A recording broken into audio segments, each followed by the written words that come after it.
వాడి కౌశిక్ రెడ్డి గారు, మీరు కౌశిక్ రెడ్డి పేరు బదులు కౌశిక్ రెడ్డి అని పెట్టుకుంటే బాగుంటుంది. బావు అని అరవడం తప్ప నువ్వు చేసింది హుజరాబాద్ నియోజకవర్గానికి ఏం లేదు. 1000 కోట్లు తెస్తా అని చెప్పి మాట్లాడినావు.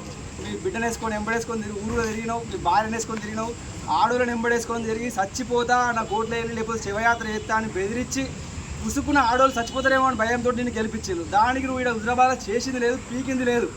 పొద్దున్న లేస్తే హుజరాబాద్ ఉండాల్సింది పోయి నువ్వు తెలంగాణ భవన్లో అనుకొని కేటీఆర్కి కేసీఆర్కి బానిసత్వం చేస్తున్నావు. నీ వల్ల హుజరాబాద్కి ఉపయోగం ఏంటంటే ఈ హుజరాబాద్కు శని పట్టింది. నువ్వు ఎప్పుడైతే గెలిచినావో అప్పుడు హుజరాబాద్లో ఈ డంపింగ్ యార్డ్ వచ్చుడు కావచ్చు, హుజరాబాద్ యొక్క పేరు ప్రతిష్టలంతా కూడా మొత్తం కూడా నామరూపాలు లేకుండా వేసి పడేసినావు.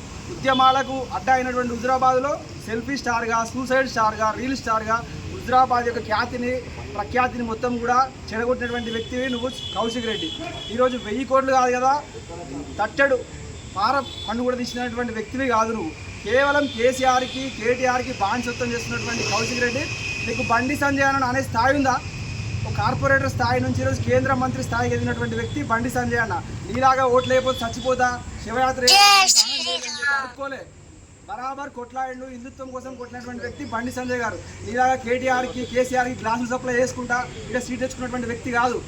ఈరోజు దేశవ్యాప్తంగా కూడా బండి సంజయ్ అంటే ఒక క్రేజ్. తెలంగాణ కాదు దేశమంతా కూడా బండి సంజయ్ అంటే గుర్తిస్తారు. నువ్వు గుర్తింపు కోసం ఏదో ఒక పుల్ల పెట్టుకోవాలి, ఏదో ఒక పుల్ల పెట్టుకోవాలి, ఏదో ఒక కనబడాలి అని చెప్పి రీల్స్ చేసుకోవడం తప్ప నీ బతుకు ఏం ఉపయోగం లేదు. హుజరాబాద్లో నువ్వు గెలిచిన తర్వాత నువ్వు హుజరాబాద్ నియోజకవర్గానికి నువ్వు చేసింది ఒక పనున్నదా చూపెట్టమని చెప్పి మేము సవాల్ విసురుతున్నాం. డంపింగ్ యార్డు తీయ శాతగాలే నువ్వే తీసుకొచ్చి మళ్ళీ నువ్వే డ్రామా వేయడం, మళ్ళీ నువ్వు ఇక్కడ టెంట్లు వేయడం, పెద్ద పెద్ద సభలు పెట్టడం, సమావేశాలు పెట్టడం, పాదయాత్రలు వేయడం సిగ్గుందా నీకు? అసలు నువ్వు తెచ్చినటువంటి డంపింగ్ యార్డుకి వ్యతిరేకంగా నువ్వే డ్రామా వేయడం అనేది ఎంత సిగ్గుచేటు. కేటీఆర్ ఒక డ్రామా రావు అంటే దానికి తగ్గట్టు నువ్వు కూడా ఒక డ్రామా రావు తయారైనావు. ఈరోజు హుజరాబాద్లో డంపింగ్ యార్డుకు తెచ్చినటువంటి కారణమే నువ్వు. ఈరోజు డంపింగ్ యార్డ్ తోటి ఎట్లయితే ప్రజలు కోసపడుతుందో అదే విధంగా నిన్ను ఈ హుజరాబాద్లో డంపింగ్ యార్డ్లో ఓట్లతోటి బొంద పెడతారు. ఆల్రెడీ నీ ఓటమి ఖాయం. ఇక రోజు పేపర్లో కనబడాలి, టీవీలో కనబడాలి, ఏదో పిచ్చి పిచ్చి యాక్షన్ చేయాలని చెప్పి ఈరోజు నువ్వు ఈ యాక్టివిటీ చేసినావు. అసలు నీకేం సంబంధం? హుజరాబాద్ నియోజకవర్గం దాటి కరీంనగర్ కూడా నీకేం సంబంధం? నువ్వు ఒక మంత్రి లేకపోతే ఈ యొక్క పార్టీకి సంబంధించినటువంటి వర్కింగ్ ప్రెసిడెంట్ ఎవరు నువ్వు? అసలు కేటీఆర్కు మంచిళ్ళు మందు పంచేటువంటి వ్యక్తివి నువ్వు కరీంనగర్ పోయి దెబ్బ తినడం అనేది అదొక నీ స్వయం కృతాపరాధం. ఇక్కడ కూడా తన్నులు పడితే కొద్దిగా తన్నులు పడేదే. మేము అక్కడ దాకా వెళ్ళినాం, పోలీసులు ఆపకపోతే మాత్రం మీ మీద రాళ్ళదాడి జరుగు, మొత్తం నీ మీద క్యాంప్ ఆఫీస్ మొత్తం కూడా బద్దలయ్యేది. కాబట్టి కౌశిక్ రెడ్డి చాలా జాగ్రత్తగా ఉండాలి. ఎందుకంటే నువ్వు ఆల్రెడీ జనాలలో ఓడిపోయినావు, మళ్ళీ గెలిచే పరిస్థితి లేదు.